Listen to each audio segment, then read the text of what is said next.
Welcome to the Time to Grow podcast. We take you behind the scenes of the rapidly growing natural products industry. Join Kyle on his journey as he chats with retail buyers, founders, entrepreneurs, investors, mentors, and so much more. This is Time to Grow.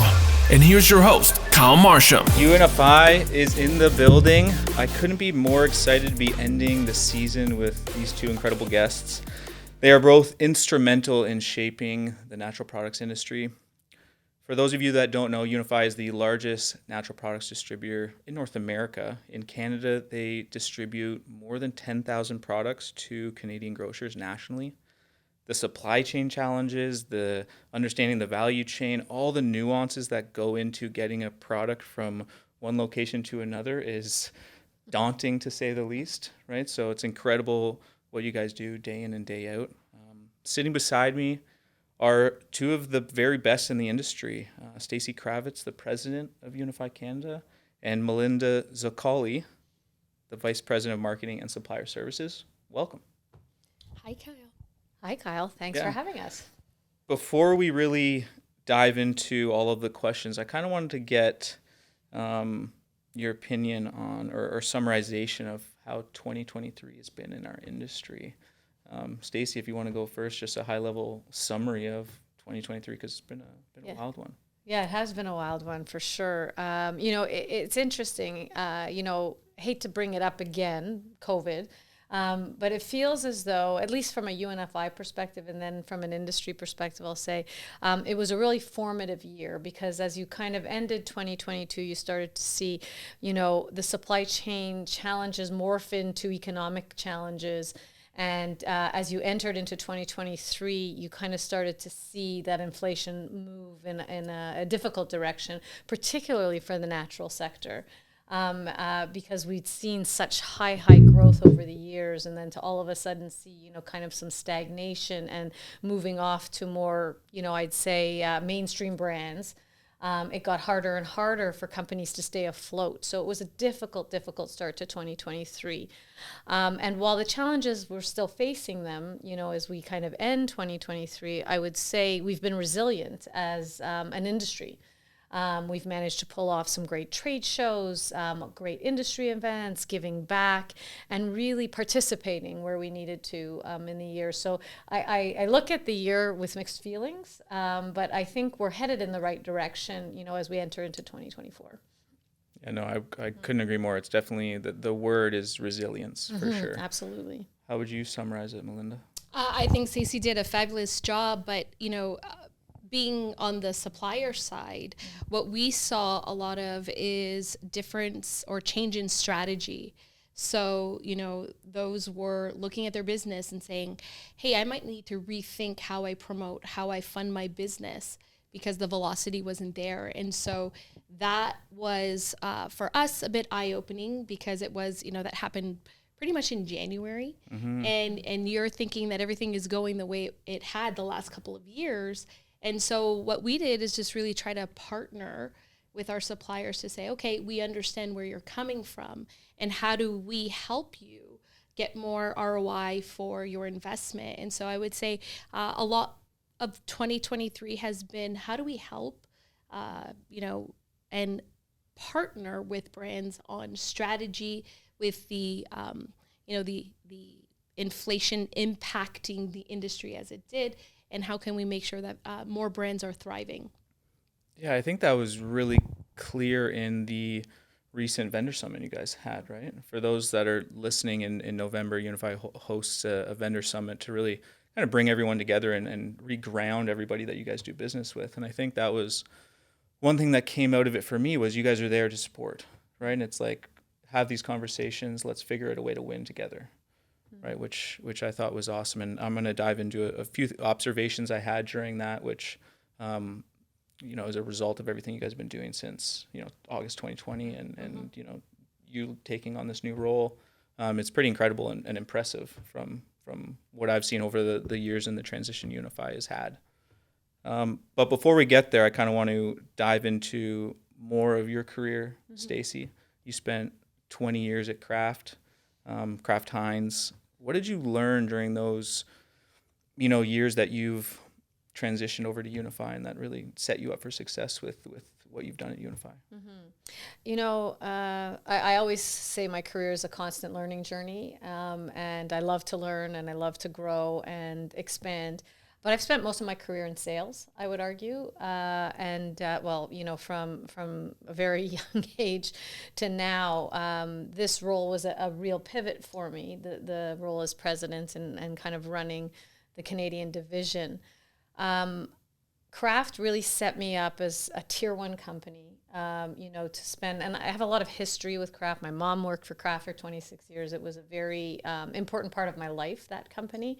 And it morphed and changed, as all companies do, over time. It got bought by Heinz, you know, and I learned a whole new way of going to market through a different company. Basically for about a year, and it was just really time to move on and come over to something that was different, more meaningful to me and what I live for. So I'm all about health and wellness, and that morphed over time.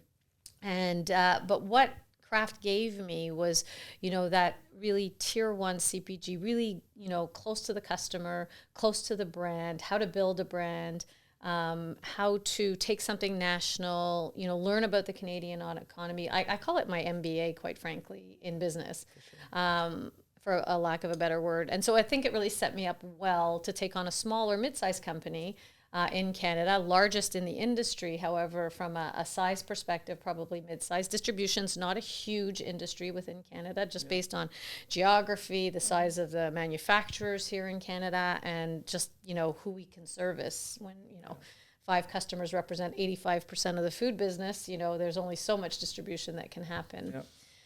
So it was really interesting to be able to have a brand insight as well as a customer insight. And I think that really helps our supplier community because of the knowledge that we bring from having grown up building a brand. And I always say to, you know, newer suppliers that are coming into our business, I say, you have to think of us as, think of you being Kraft tomorrow. And so what does Kraft have? Kraft has its own operations, own warehousing, own manufacturing facility. You, the supplier, are the manufacturer. We hold your inventory. We help market your inventory. We invoice your inventory. We take care of all of the things that has to do with your inventory. Yeah. And we can sell it to a degree, you know, but it's really paperwork driven. You know, you need to own your strategy and develop it and bring it to market. And so how do we partner better together? And that was a lot what we did. And so I really enjoyed both sides of the fence.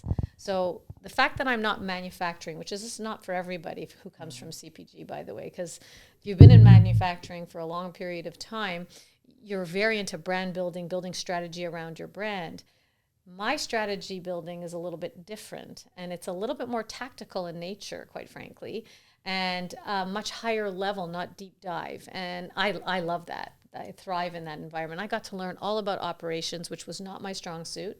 And, you know, believe you me, I understand capacity now. I understand how to build a freezer. I understand how to combine an ERP system. So all of these things I got to experience live as part of my journey. And so, like I said, learning has been the key to my success, and it's been the key to what I'm able to then help develop others with. So I think the two businesses are very different, but heavily linked.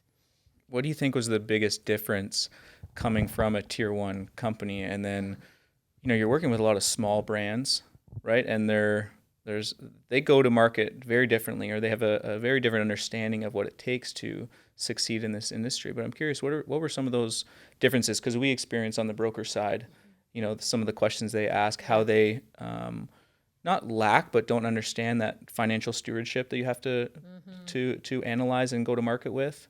But I'm curious to know what some of those are. Yeah, I think the biggest learning for me, and I had to develop a lot of patience because I think when you come from here, you know, to something more middle of the road, and you're dealing with people who are just starting out their businesses, I had to learn that, you know, this is their livelihood. Like, this is they've put their heart and soul into it. So I had to be a little bit more patient because I'm about all doing and quickly getting people to understand things, you know, because I've seen it, I've been there. So you have to learn to step back a little bit and become more patient, which was not the easiest thing for me. But what I realized is the limited knowledge folks have on what goes into building a business plan and a strategy.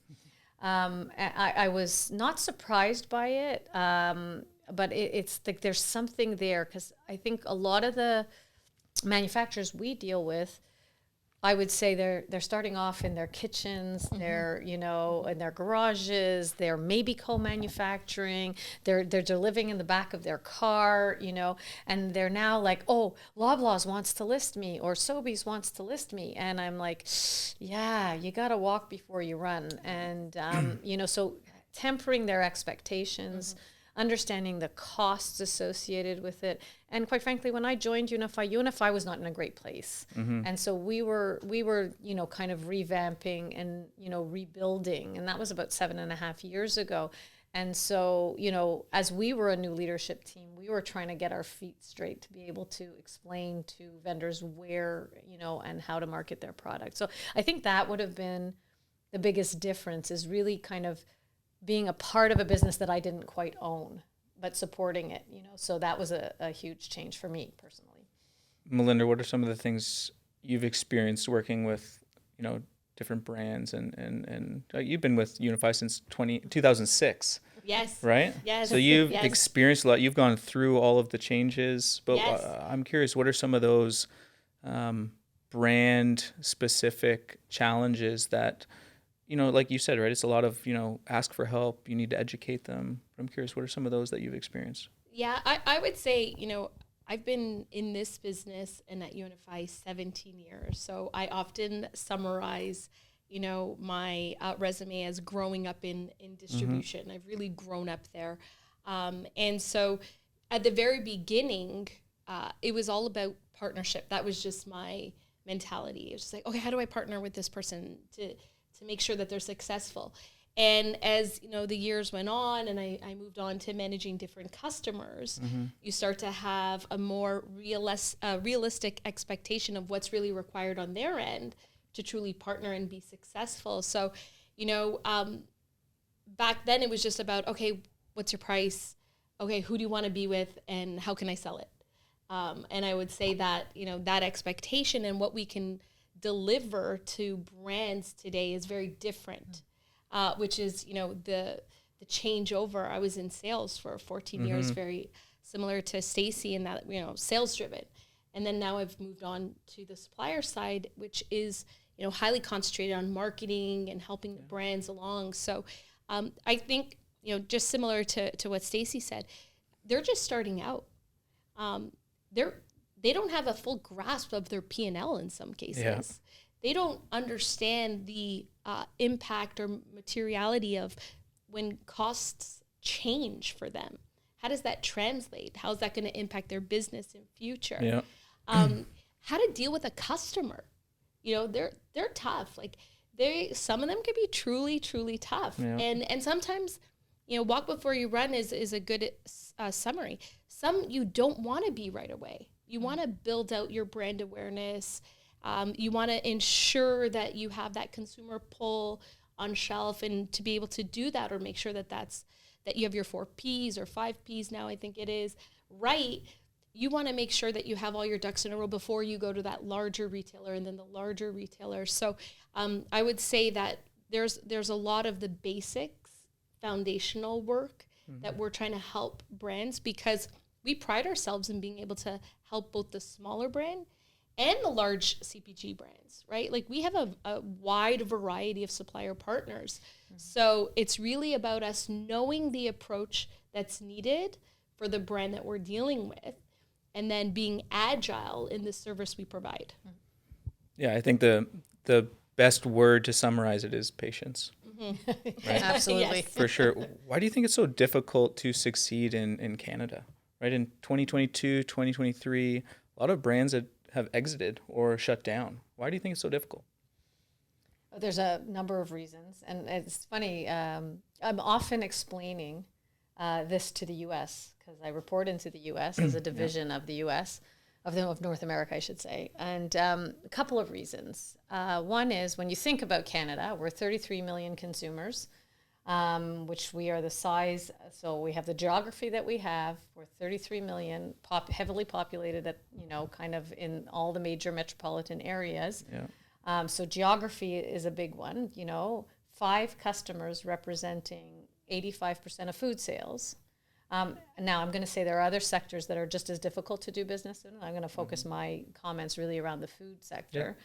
And so those 5 retailers command everything, and they can self-distribute. So from a distribution standpoint, it's difficult, but they also command a high cost to service. Hence why you're hearing all the stuff in the news about a code of conduct, and so those fees are impossible to maintain. Packaging is another, so delivery, packaging, and just doing business. And some of the work we're doing with CHFA just goes to show you how difficult it is to do business in Canada, particularly in the natural health products sector, which we're campaigning currently around cost recovery, and that's all around packaging and regulation. And that is a huge challenge for our industry, because that's going to limit innovation in Canada, and it's going to force more and more, I would argue, products coming up from the U.S. that are not being, audited, and are going to get away with, being able to sell in Canada, because you can buy anything right now from the U.S. online with very limited regulation or enforcement, I should say. So it's getting more and more difficult. It's difficult, but our supply chain would be the biggest. I would say the regulations, albeit great to have, can cause concern for issues in innovation.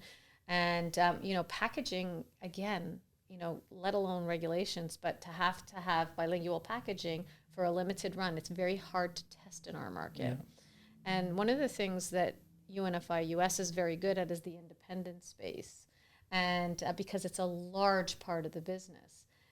In the U.S., they're able to provide a service. For us, when you have all these major retailers who do a lot of distribution, it makes it very, very difficult for the small guy to get any scale within the independent market. So supporting the independent market is very important in Canada to be able to keep small businesses going. What do you think some of those tactical things are that a brand could do to be more successful? I think Melinda brought it up really, really well earlier. It's like and I had said, don't run. Like don't think that getting that listing to build your scale is absolutely necessary. If you are patient and go about this in a methodical way, I think if you launch first and really see success and build your strategy through leveraging the independents first in our market, you would be hugely successful when you want to launch into the majors. Conversely, you can do it the opposite way, but you have to be prepared, to not be able to do all of the major retailers in one fell swoop if you're not well backed. Yeah, because then you have to fund the POs, Exactly. right? And then you run into situations where, look at Walmart, right? They had the integrated, segregated natural section. And then you just get a notice one day and that you're either removed or you're integrated, and then it's, there's a number of other challenges. Absolutely. Right? So it's not easy for anybody trying to succeed in grocery in Canada. It's like every day it's changing, right? And I think if I could add to it, in the natural space, things can change so quickly. So if you separate natural and organic from conventional food, things change overnight. You think about all of a sudden in 2-3 months, everybody wants keto. Okay. And now all of a sudden, the challenge is these brands are like, okay, I need a keto logo on my packaging. And because that's going to sell my product. And it's really about stepping back and thinking about your longer term, who's your consumer, what is your mission, what do you want to deliver as a brand, what's important to you, and it can't be these, fly-by-night trends. These things happen, right? You think about it. Keto, paleo, they're still around. I'm not saying that they're not, but they had just surged immediately, and then everybody wanted to get into that game, and they wanted to put things on their packaging that might not be as important to who their target consumer was. Yeah. So it's really about stepping back and making sure you're making the right investments in your brand for a long, for longevity? Yeah, we just started implementing this process at Greenfresh on the marketing side for our clients called Post. So we spend probably about 2 weeks going through this process, and it was adopted by a professor that did some consulting for General Mills. She wrote a book on it. It's called the Post Methodology, and it talks about people, objectives, strategy, and then tools, tactics, and technologies. So we've actually started working with a lot of the Marsham brands and like identifying, first off, you need to identify who you're selling to, right? Identify your audience, but also the key stakeholders under there. Like, how are we selling the brand to UNFI? How are we selling it to the category manager? How are we selling it to the consumer? It's different, and the messaging to those people is different. And then what are the objectives of those people so we can meet their needs? And using keto as an example, keto isn't necessarily like you said, it's going away, but the concepts behind it, low carb, low sugar, people are starting to identify as way more important, right? Carbonate bread, right? One of the top performing brands at UNFI really identified this and went through a really strategic planning session. And they're like, we're not going to specifically call out our brand is keto friendly, but low carb, low sugar is going to be here to last, right? And then the strategy, and then the tools, tactics, how are we going to deploy this strategy, right? So I couldn't agree more. 2017, Melinda, you were awarded the Star Women in Grocery, right? I just had Sherry Evans on. She was awarded it in 2019. Yes. Yep. How did that feel to be so respected by your peers and by the industry? It's such a funny story. When I received the email, I really thought it was junk mail. I was like, this was an accident. This shouldn't have come to me. And so then, later on, I think they actually reached out to Stacey and said, hey, she didn't respond yet. And I was like, oh, geez, this is real. It was surreal, actually. I couldn't believe that I was being recognized. But I really felt thankful for the opportunity that I had up until that point to work with brands and make an impact in the industry, working with our large retailers, making sure that I was, delivering for the customer as well as the supplier. And I often say to Stacey, the move for me from sales over to the supplier side was very easy because I was very dedicated, even on the sales side, to find ways to, solve issues or achieve strategies. So for me, it's something that I, hold dear to my heart.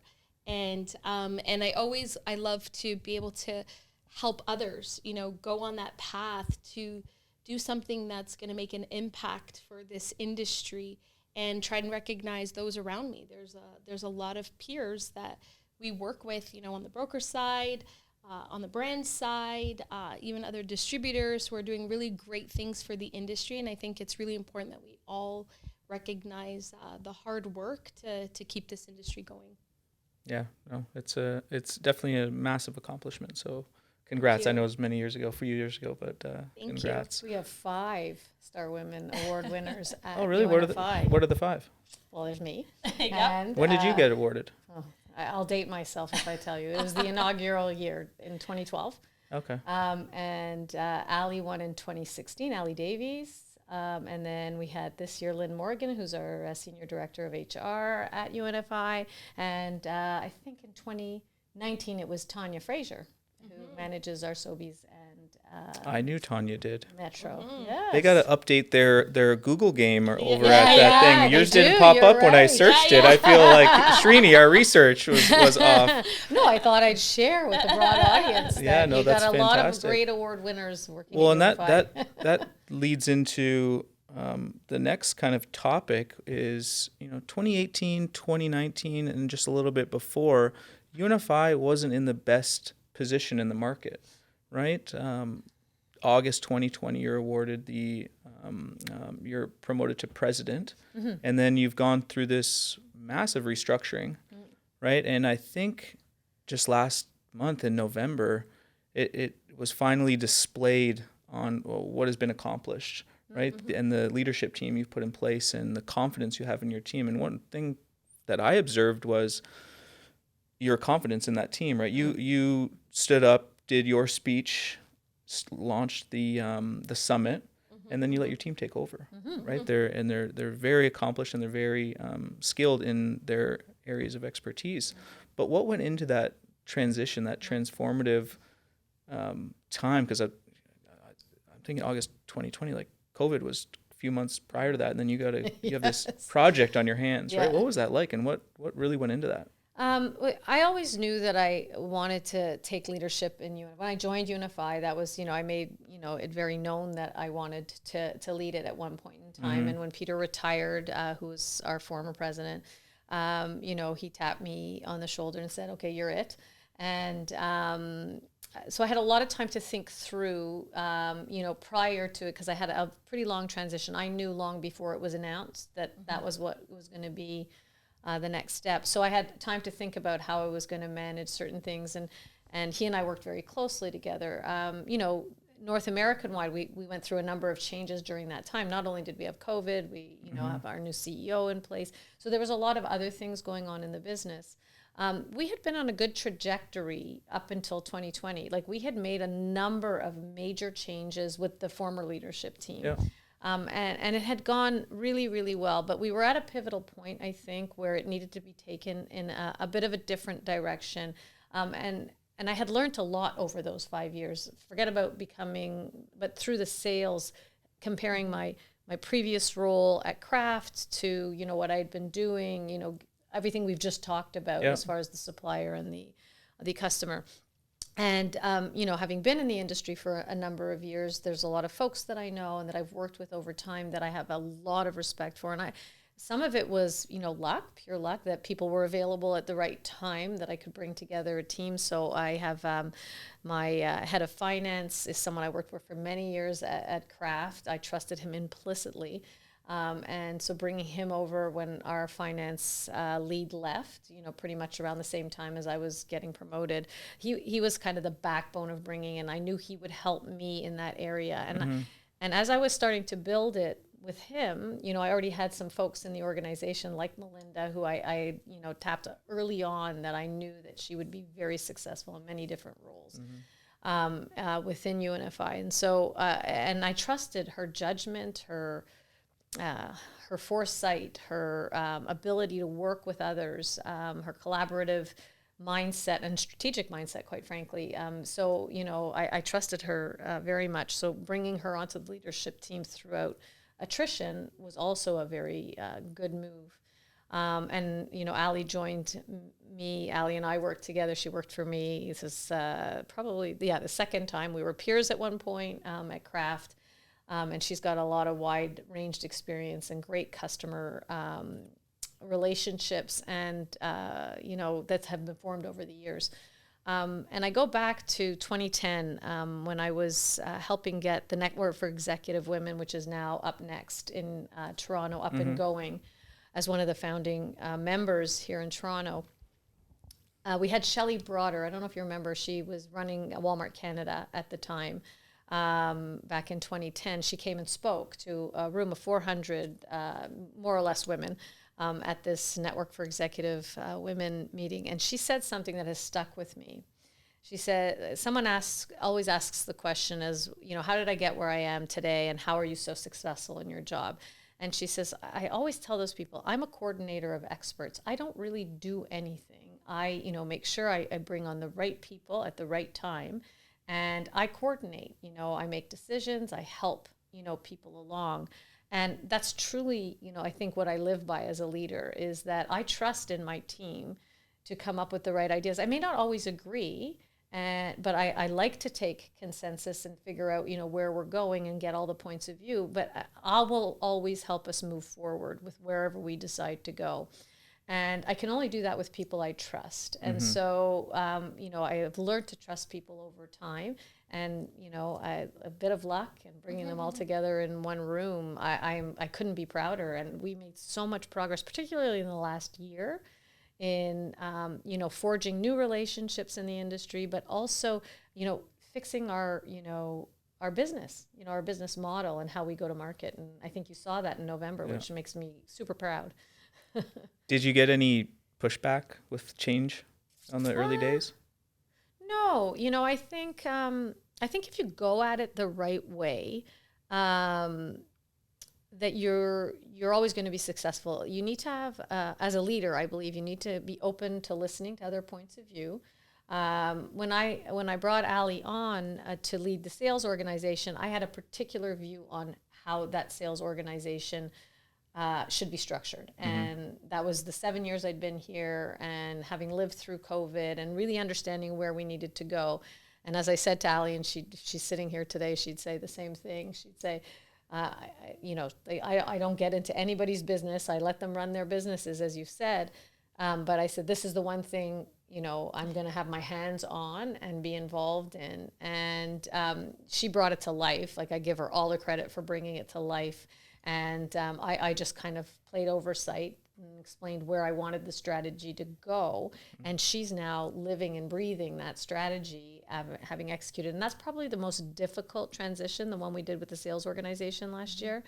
And she did it beautifully. And I think, having been in sales, Melinda will attest to, we're now really focused on our independent space. We're really focused on the majors. We have a strong leadership on our field selling organization, so in-store. And it's structured for us to build out on our strategy so that we're good for all retailers in Canada and we can support our vendors appropriately. What do you think is one of the most important characteristics of a strong leader, and I guess in taking on a project like that, because you have to have the vision, right? Right, when you take it over, because it took 3 years, right? It took 2.5 years, right? And there's a lot of building, right? And in business, 2 to 3 years can go by like that, right? But what are some of those characteristics that make a strong leader? I said patience earlier. It really is true. I think you need to listen. You need to ask questions. You need to be not afraid to make a mistake and own it when you make that mistake. And I made a couple along the way, and they were tough, expensive mistakes, I'll be honest. You don't always pick the right people for the right jobs. And you go on an inkling, you think, and to be honest with you, I didn't know a lot about operations, and I had to trust in, what I was recommending to go forward from an operation. We were building a freezer. We were merging 2 buildings in Western Canada over those 3 years. And, I made a couple of mistakes along the way. And I think, first of all, being transparent that you have made those mistakes, owning up to them and learning from them are critical in any leadership journey. And I think they are what made me more successful in the end, in being together. And then being open and, owning it. Even if someone on your team has made the mistake, it's taking responsibility and moving forward and coaching them to get it to the better place. You know what I'm saying? So, yeah, one thing I really respected of everyone in UNFI was the accountability and that transparency in the last vendor summit. Right, you acknowledged right away, the role of everyone in the ecosystem, and the broker's role, the distributor's role, the retailer's role, and you really empowered everybody in that room. And everyone left. I spoke to a few people, a few brands, a few other brokers. Everyone left feeling very confident in the UNFI partnership, which was really nice. And I just wanted to say the team you've put together, I was thoroughly impressed, right? Because I have my own small team at Green Fresh. Marsham's got a relatively big team, and I've observed building teams and the nuances of putting people in positions and trying to nurture growth. It's not easy at all, right? And I couldn't imagine on even a larger scale. So congrats on doing that. It's not easy. What did you experience going through from 2006 to now, right? Because you lived through a lot of it. Yes. And I'm sure you would say it's better than ever now. But what did you 100%. experience going through this transformative time? I would say, there's 2 perspectives I could give. One is my own personal perspective and journey, and I'll start there. When Stacey said to me, hey, I think this is a good role for you, I was like, oh my gosh, I don't know if I could do this. And, you'll hear people talk about imposter syndrome. That hit me in a big way. I was like, I can't do this. I can't move on. And so I give Stacey a lot of credit. As well as my family too. I have to tell you, they were like, you can do this, Mom. You've got this. And Stacey was like, Melinda, don't worry. Like exactly what she said as she is a leader. It's a learning journey. You'll learn, you'll figure it out, but you have the foundation. So she allowed me to go in that role and make it whatever I felt it needed, and always provided input whenever I needed her to. And so that support from a personal perspective was super exciting, and I think really allowed me and the organization to get where we are today. If I speak holistically about our organization, what I think really sets us apart is in the leadership team we have today, there's no egos. Mm-hmm. It's a one team. We're in this together. It's not you did this, you didn't do that. It's like, hey guys, we have a problem. How are we going to fix this? And I'll give you a funny example. Ali and I were in a meeting with a supplier, and they came to us and they wanted to talk about their business, and they, they weren't exactly happy with where it was at, and they came with this list of things that they wanted us to, go through, and as they went through the list, there were some things on my team side, on the SRM side that had been missed. There were some things on the sales side that had been missed. There was something on the operations side that had been missed. And on the supply chains, like it was an all-encompassing, comedy of errors. Like it couldn't have lined up any worse than that. And so we were thankful. We acknowledged the mistakes. First and foremost, we acknowledged the mistakes. And we came out of that meeting, and Ali and I went to the leadership team, and we're like, guys, we really messed this up. and we just went through the list, and everyone's like, yep, got it, own it, got it, own it. And then we just rallied together and we fixed it. And so I would say that from an organizational perspective, what I see is the fact that Stacey's put together a really good bunch of people who don't have ego, who look to partner, who look to collaborate, to provide solutions. And we hold each other accountable. Like, hey, how do we get to this? We got to get your team on this, or, this is creating angst with our supplier base. How do we fix that?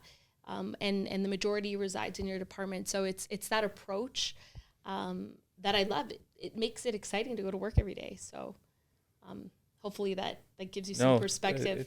It's a fantastic answer. And I think you said it perfectly. It's trust. And then you summarize it pretty well as communication, right? If you can have clear and open communication with trust, right? And then leaving the ego at the door. Yep. Because at the end of the day, we're selling food. Yeah. Like it shouldn't be It's it's not the end of the world, right? Let's make it a little bit easier and leave Yeah. the ego at the door. So I love that. And I was very, very, very impressed with this summit. So Thank you. Oh, thanks. Yeah. I want to do some maybe Q&A educational questions. I came up with these last minute, so they're not on the papers. Uh-oh.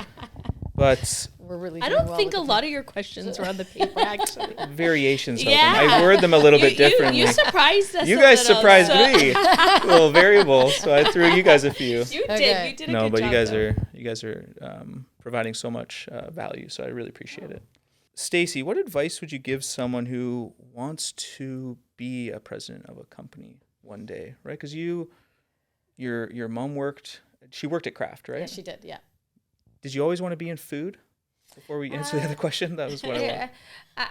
I wouldn't say I always wanted to. I have happened to be in food my entire career life. So I started working. Ironically, my very, very first job, and I think I've said this on somewhere else, but I was at a bakery. Just cashier, making the buns in the morning, the whole work. So I worked that my dad's friend. I was 15 years old at the time. So that was my first foray in food. And retail, I guess. And then my mom had worked for Kraft from the time I was about, 6 years old. So, Kraft products were always in my house, and, it was always first and foremost in it. And then when I was 17, I got my first real job, in the summer, which was working at Kraft. And it was like, oh my God, you made so much money working at Kraft in the summer, so... And everybody's kid worked there. So, we were a little group of students that worked there in the summertime. And so, Kraft was in my blood. Yeah. And so I don't say that I chose food. I think food chose me. And then I kind of got into it that way. And then, through school, I worked waitressing, so again, still in food. And then I managed restaurants, again, still in food. Met my husband in a restaurant. So, kind of the theme has always been there. So I'd argue over time, it just became what I knew and where my skill was and the industry I was comfortable in. And so and you always need food. And every time I thought I wanted to go out of it, I really got sucked back in. So Yeah. No, it's funny. You got the bug early on. Yeah. You could never go to a grocery store at ease at a young age.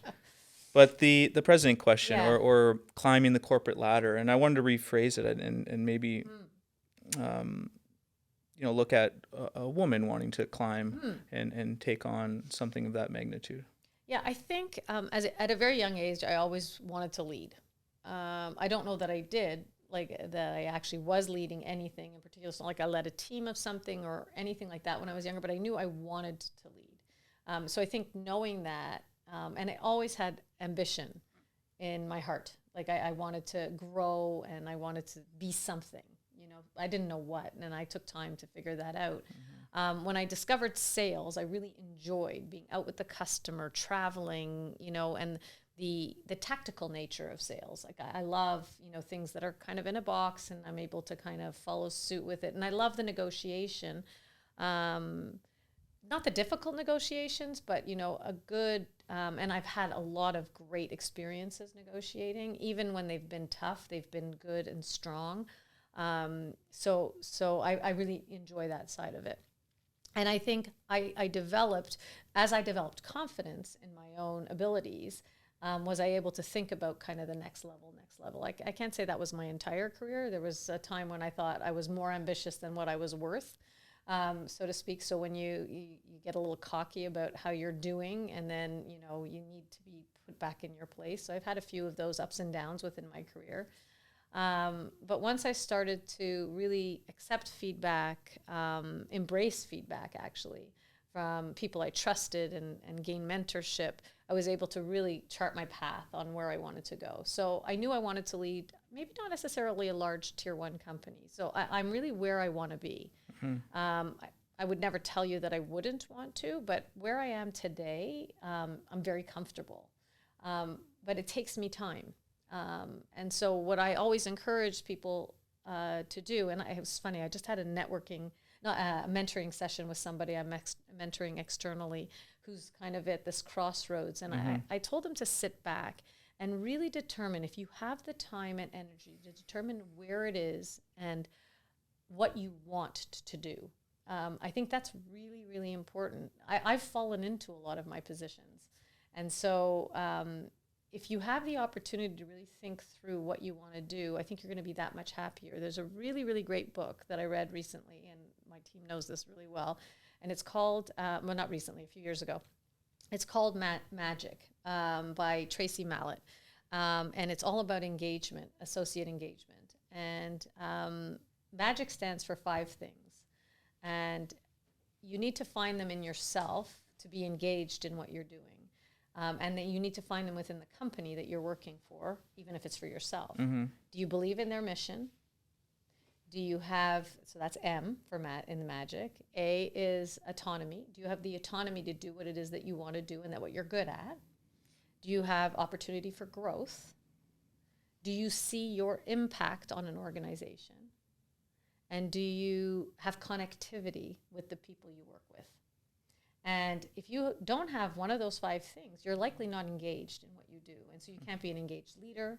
You can't be an engaged associate.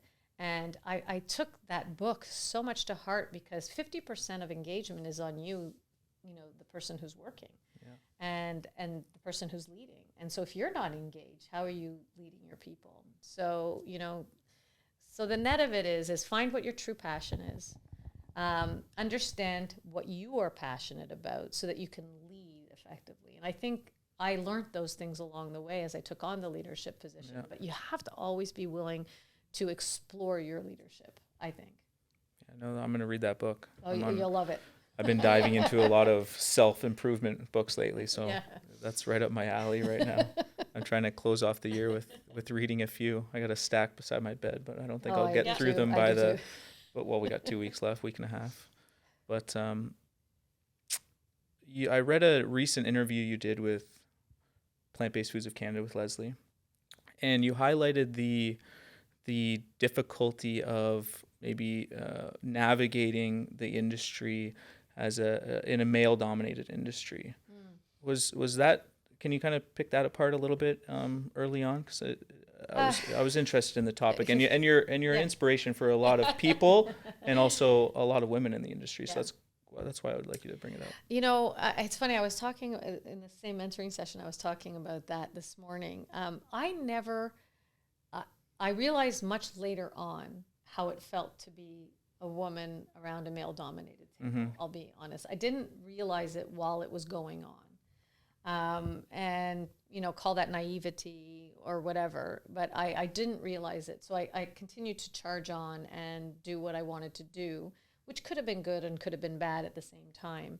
But later on, as you move in through your career, you go back in time and you think to yourself, oh, maybe I would have behaved differently if I had had that awareness. So I try to teach that awareness of, there was a time when I was on the sales leadership team at Kraft, and I was the only woman. And I was often seen as, and the feedback that used to come back from me from my peers and or up and down the organization is I was abrasive, I have no patience, and I lose my composure. And I met with a coach once. I met with a coach once, and she said, Stacey, listen, I need you to practice wait. Why am I talking? So practice wait.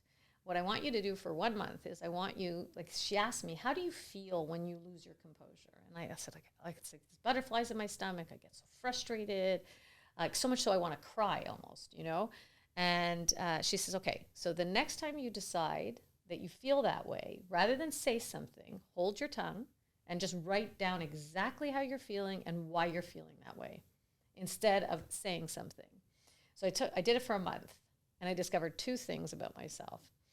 I discovered one was, at the time, I had a very big portfolio of many small customers. And so every time I had a problem, no one wanted to listen to me because it wasn't driving how the business was performing. And so I got very frustrated by that because I couldn't defend my customer. So that made it difficult. And it was a room full of men, who all had their voice. And when I spoke, it was like I had to speak louder. So I realized that later. And then secondly, was I felt I hadn't earned respect around the table, and I disrespected some at the table. And when I disrespected somebody, or I didn't feel I had earned their respect, I tended to get very frustrated. So it was a good learning for me. So sitting back to understand. So I often tell women or men, quite frankly, but women in particular, that really understand your surroundings. And before you speak, understand where it is that you're coming from. Acknowledge other people's point of view. And that's good for male or female. But, as a woman, I think it's really, really important that you acknowledge that you're listening and that you hear an opinion and that you don't fight an opinion, because an opinion is just that. It's their opinion, and it's based on their facts. And those facts, you can combat the facts, that's okay, but you should have the confidence to do so. And I think for me, it was a lack of confidence and an understanding of how I'm feeling in a given situation. So I always give that kind of advice. It's about listening and then, accepting what someone is saying.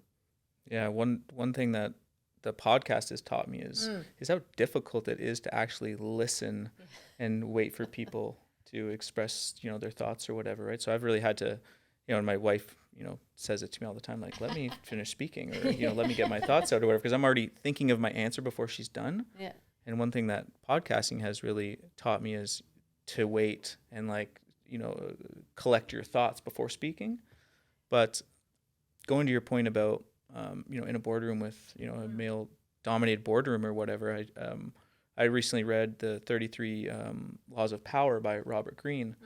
And one thing that he speaks about is, never outshine the leader or never outshine the boss or the person that has the authority in the room, not because it's necessarily a bad thing, but long term it could affect you because it's affecting their ego, or it's affecting how they're want to be portrayed in that room, instead of, you should do it by individually or whatever. But was it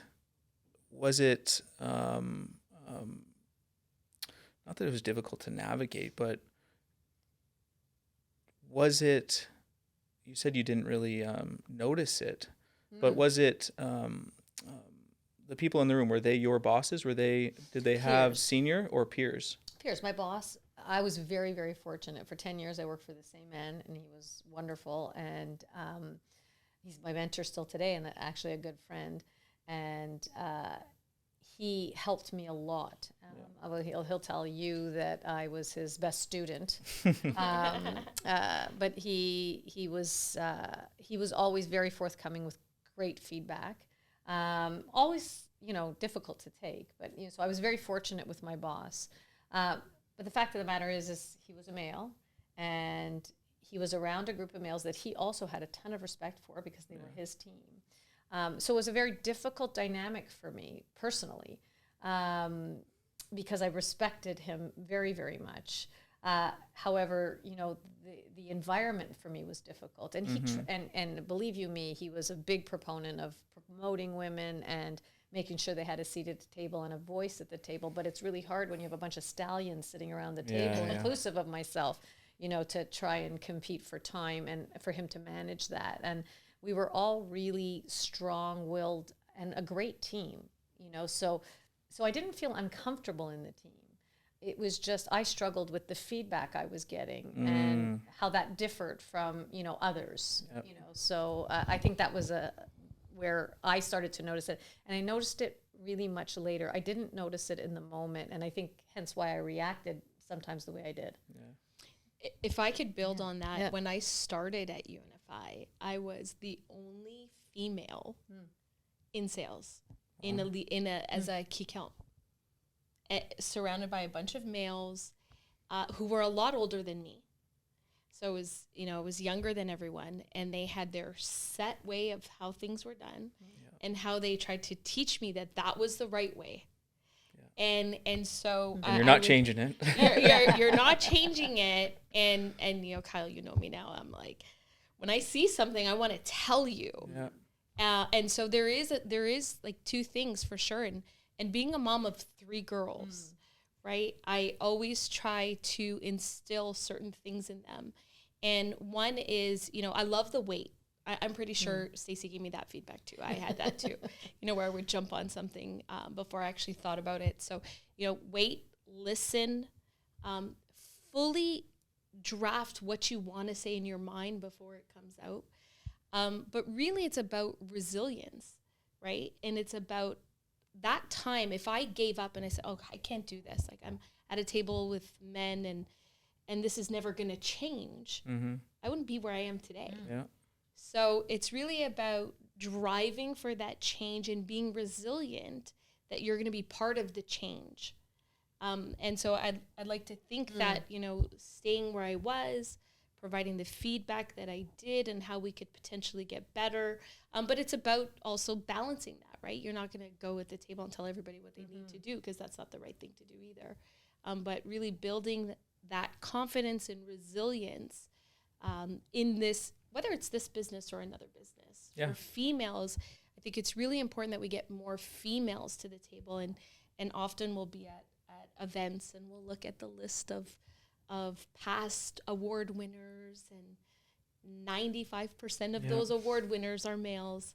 And it's not a bad thing, and it's not to discredit that they haven't done great work. Yeah. It's how do you get more females to the table so they have the opportunity to win? So if I could just add that. No.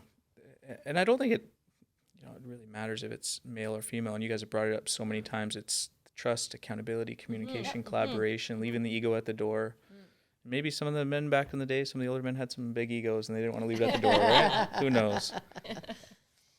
But I want to move into a different direction, and we've touched on so many of these things, but I wanted to share with the audience some very tactical, very specific examples or things that they can do like mission critical things a brand should be thinking about, they should be doing before they launch, right? Because we get a lot of outreach for brands that, they've just, it's an idea right now, right?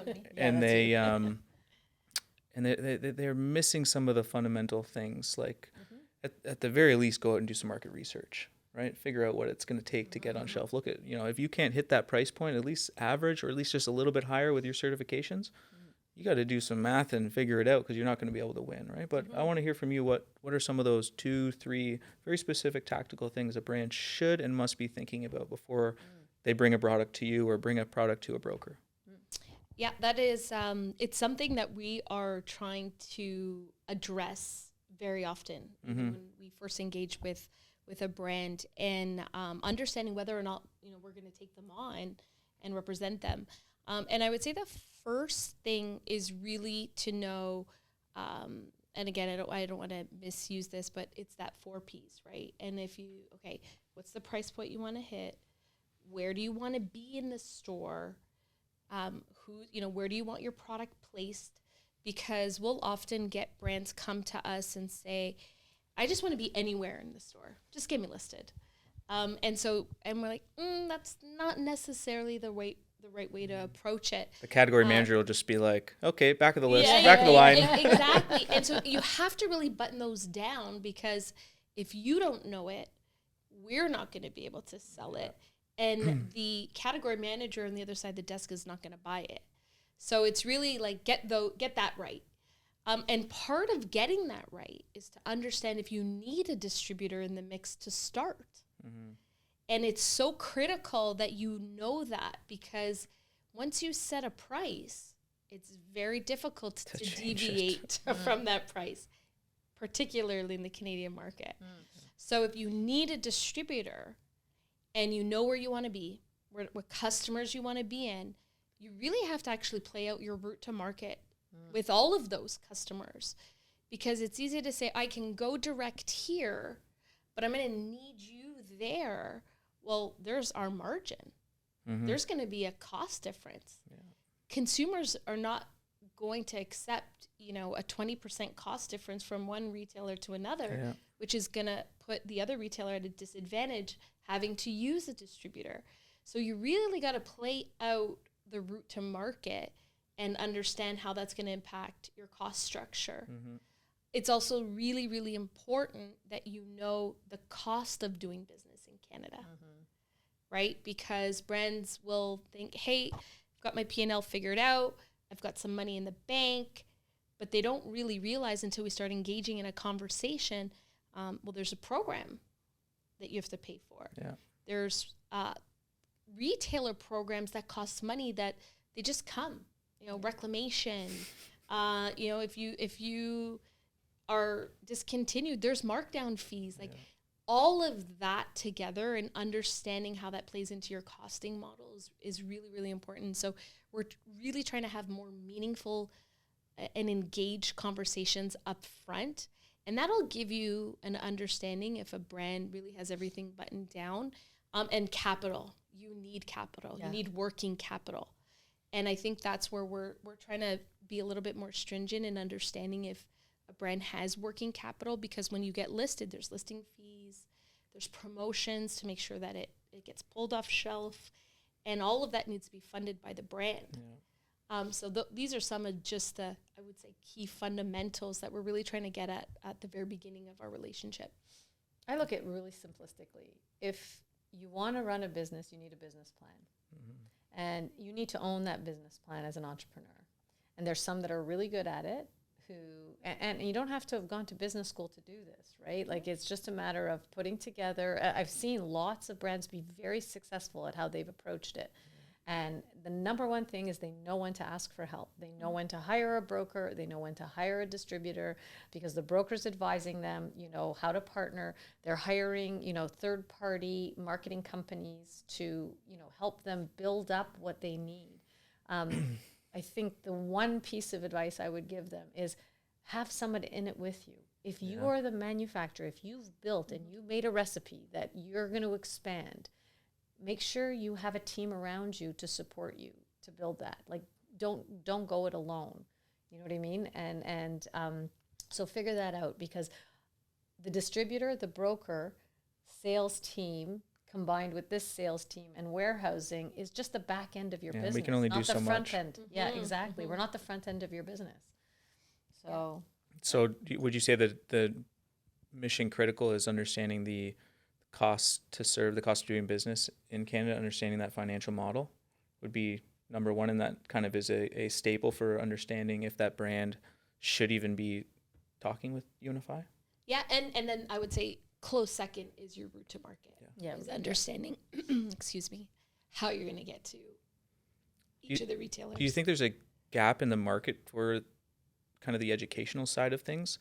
Because I feel like there's not, they have to go to you, they have to go to a broker, there's only so much research online you can do. Right? It'd be nice if there was an education platform where you could go on, understand the ecosystem, understand the cost of doing business, generally speaking, right? Is there anything like that out there? There's a couple. Like a university for Canadian Actually, natural York products? University has a program called White Space, and they have a program dedicated to entrepreneurs who are looking to learn more about how to manage their business. I do believe there's Arlene Dickinson's organization does Venture have Park? Venture Ventures, Park. I do believe that they do have a program there also that achieves similar educational pieces. Not formal, though, I think. If you're asking if there's formal education, I'm not sure that you... Not even formal, like, because even, we still get the question, like, what does a broker do? What does a distributor do? What's the role of the retailer? And they think hiring a broker is going to solve all their problems. And then if they get listed at UNFI, they're going to, be $1 million brand overnight, right? And it's just, it's almost like a knowledge transfer, right? I think it'd be less than a formal Y space, or I guess Venture Park offers something pretty unique. But yeah, I would say there's a little bit of a gap still, and I think we're going to continue to see more emerging brands pop up as, Well, we partnered at our vendor summit with an organization, Founders Helping Founders, and again, I think that is their what they're trying to achieve and what they're trying to get at is developing a forum and or a membership of which people can share. Yeah. And so from that informal aspect, that is where people would learn, they'd understand, various experiences, they'll get some advice. So that might also be another informal way, I guess, of learning how to approach business. But yeah, I don't know that there's one location that you could find everything that's listed out and the options you have. New business idea, maybe. I know. Yeah, it is. Love it. Light bulb. Stacey, I don't know if this is how the title is. You're the board of director chair for the CHFA? The chair of the board, is that how? Yeah. What's involved with that role? Oh, a lot. It's a lot of hours. I can only imagine. It's been extremely rewarding. It was my first board experience, so I've been on the board now, coming on. We were just talking about this yesterday. I'm 4th year of 6, so 2 terms of 3 years generally is what you'll. You have to get renominated after the 3. Yeah, after the first 3. So you're doing a good job then. Yeah. Yeah, and I've been the chair, so I'm in my 2nd year of chair, which you do the chair role. So I was vice chair prior to, and then I was chair of the HR committee, and that was prior, like as I started. After my first year, I became chair of the HR committee, and then participated on the committees, and then became vice chair, and then chair over the last year. It's oversight of the management team and a non-for-profit organization. So we're not just about shows, as you well know. We do a lot of advocacy work, and so the shows fund our advocacy work. So we protect natural health products in Canada for our membership. Our membership consists of retailers of both food and natural health products. So a combined effort. Food has come more to the forefront over the last few years, and we expect regulatory to get more and more difficult for food in the coming years based on what we're look at what's happening with, I see Aaron Skelton lobbying all over the place, right? Fighting for, and he's doing a great job. Natural health products, right? It's concerning as a Canadian, not even as someone in the industry, right? Absolutely is concerning. And so I learned a lot about it. Originally I joined because I thought it would be a good experience for myself personally from a leadership perspective. So again, always trying to learn. I mean, I have learned a ton of just, how boards are run, and CHFA is a very well run board. And I'm very pleased to have had that as my first experience. It's a big time commitment, and we have 4 board meetings a year. 2 in person now, 2 virtually. Used to be 4 in person. We, obviously attendance at the shows, and then we do of late, because of the new cost recovery. We've been bombarded by Health Canada from. We've been on Parliament Hill a couple of times. Lobbying government to save our supplements, as we call it. Yeah. And save innovation in Canada, quite frankly, from overregulation. We just want a seat at the table to discuss with Health Canada what the right path self-care framework is, which was launched in 2014, which we haven't really gotten to where we want to go to. But being a part of the board has helped open my eyes to the industry on a wider spectrum, and know that we're not about just shows. A lot of education there, not maybe what we were just talking about, but a lot of education about trends and, what's happening within the industry and what's to come. So a lot more of that, because there's limited information in Canada. So I'm pretty pleased with what CHFA is doing there. And so help them with strategic oversight as well would be another big part of my job. If CHFA isn't fighting for us, who is? Well, this is it. Yeah. Right? You've got a little bit going on at other associations like FHCP, of which course. is, which we're allied with them on pretty much all fronts, which is good. Yeah, and CHFA is another one that's been transformative over the last few years, right? Yes. And I guess you've been involved with 2 massive transformations, so there's another one. Yeah, right? yes, it's it impressive. was. And I give Aaron all the credit. He's done an excellent So job. does he since report coming to up you? Yeah, he reports to the board. To the board, yeah. Yes, and as we speak, tomorrow is his year-end review. And no, he's doing a great job, and the changes he's made have made us be able to react lately to the most recent, kind of announcements that Health Canada's made. So because of his leadership and the team's leadership, we're well positioned. It's what the government is actually saying right now is that this is all the parties involved, so from, conservatives to liberals, everybody cannot believe the amount of mail they have received on this one file in its history. So Aaron's doing an awesome job. Yeah, he shared some good news with me at the summit that things are progressing in a positive direction. He didn't go into too much detail, but he said, and the last time I spoke to him, it wasn't so positive. So some we progress. Were just getting started, and he was a witness. We CHFA along with FHCP were witnesses at the latest HESA hearing, which kind of gave an overview of what the bill was about, and a motion to dismiss the bill, which didn't happen, but not the bill, the consultation that was being and putting the cost recovery forward. So I think we're well positioned, better positioned than we were. There's still a long road ahead. Yeah. Melinda, you're an advisor on the Plant-Based Foods of Canada. I am. Right. What can you tell us about plant-based foods and what's gonna happen, or some of the trends for 2024? Yeah, I would say so. On that board, my role is really about how to rally membership and help provide New member. Marsham's a new member. Oh, excellent. Good stuff. Good stuff. It's really about understanding plant-based foods in Canada. It's here to stay. And, it had a bit of some bad press over the last year or so. But really, as an industry, plant-based foods, they've been around for a long time. This is not something new. Yep. And it's all about understanding that plants in our diet have existed, way before that. And, there've been updates to, Health Canada and what they're recommending as part of your meal planning and whatnot. But the role there is really about how do we increase membership? How do we help brands that are in that space understand how to communicate with their consumer base, how to navigate through legislation as well. That's not a piece that I'm part of, but there is also some modernization in the law that needs to happen to allow for plant-based foods. But really the mission there, it's not about plant-based over other alternatives.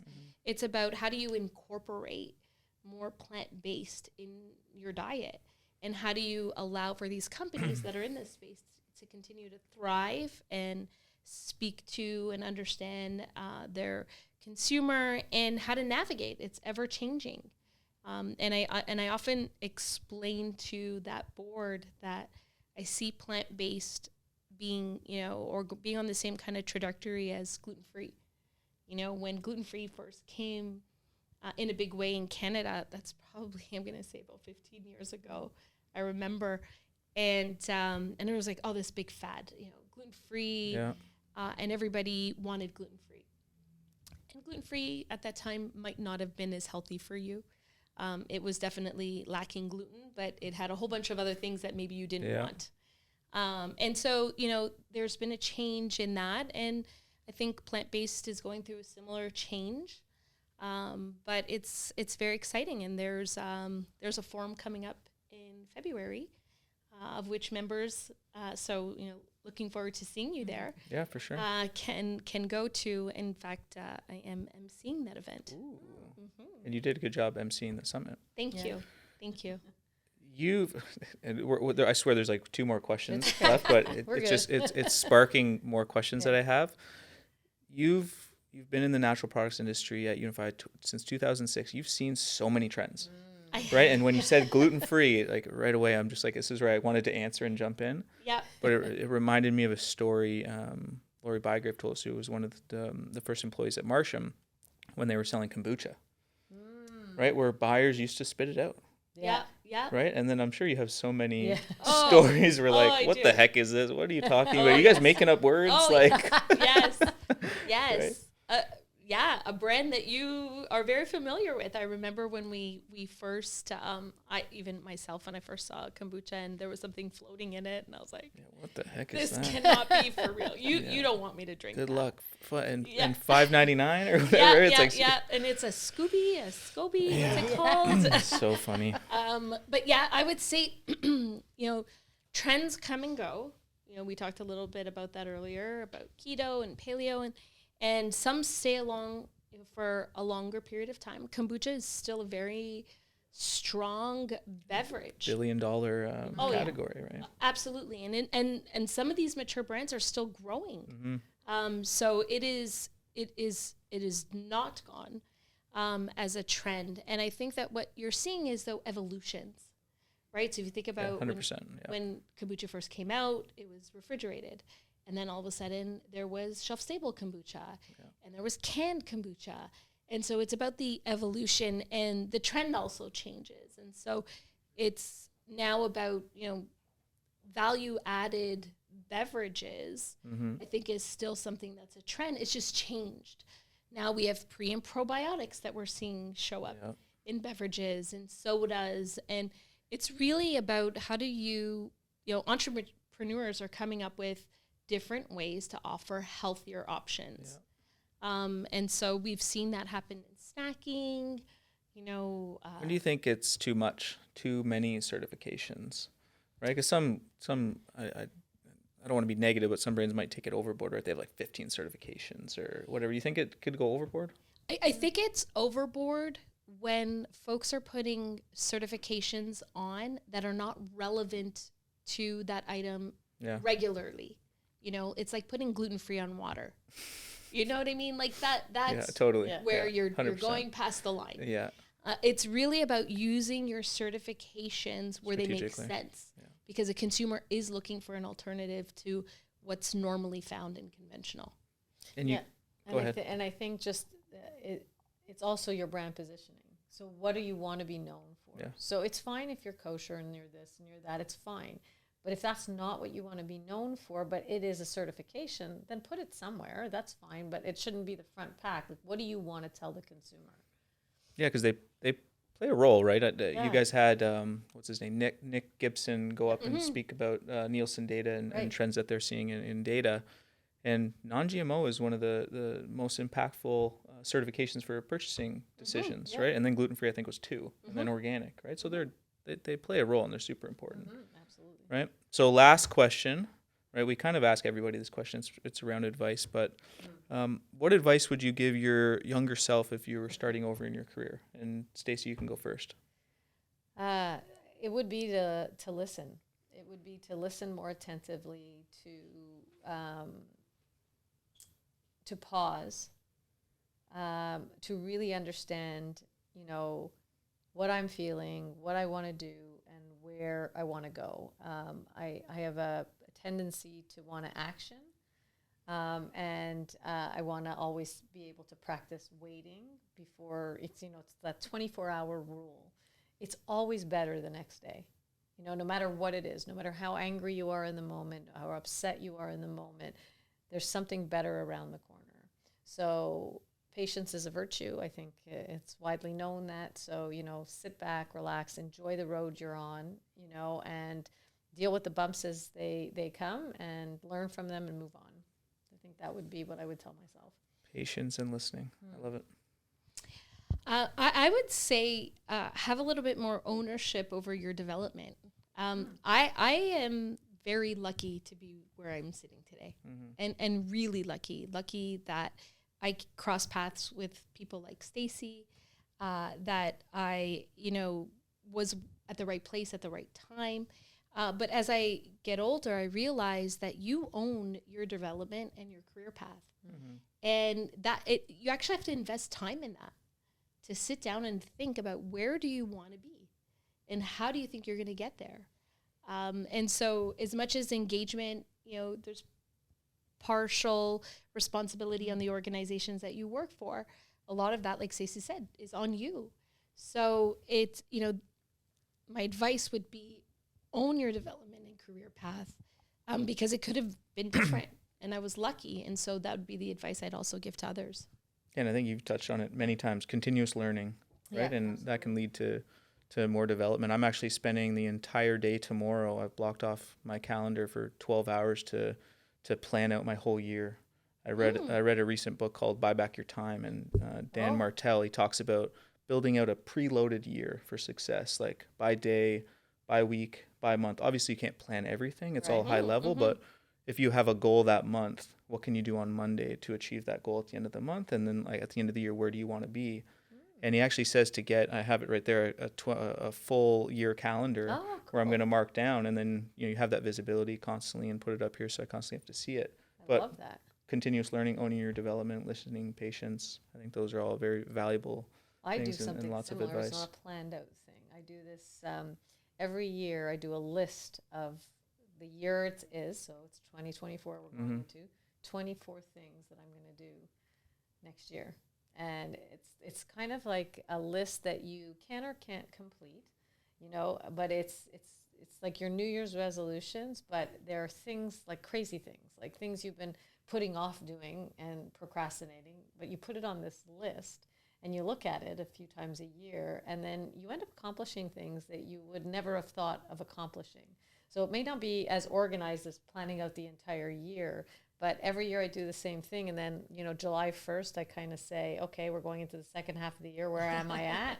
And then at the end of the year, like that, I usually get quite a few of them done. I've been doing it since 2018. So it's a similar type of thing. Yeah, shoot for the stars and you'll land somewhere close. Another methodology around that I've been pulling from is 10xing everything. What does 10x growth look like? What does 10x your revenue look like or whatever? You're never going to achieve it, but you might hit 5, 6, right? If your plan is to only be 2 or 3, you might only get 0.5 or whatever, right? So if you have these audacious goals and then have a preloaded year, you could get pretty close. And like you said, you can accomplish quite a few of them. But well, don't forget to put the vendor summit on your calendar for next year. it's already on there. It's there. It's on the list. Okay, there you go. Good stuff. Yeah. Good stuff. But I appreciate it so much. Thank you for being on. I got a lot out of this, and I know everybody listening will. So thank you, and I wish you happy holidays, happy New Year, and I'll see you guys soon. But thank you. Thanks for having us. Yeah, it was wonderful to be here. Thanks for partnering with me, Yes. Melinda, and It's a lot of thanks fun. for having us, Kyle. This was a lot less stressful than I thought it was going to be.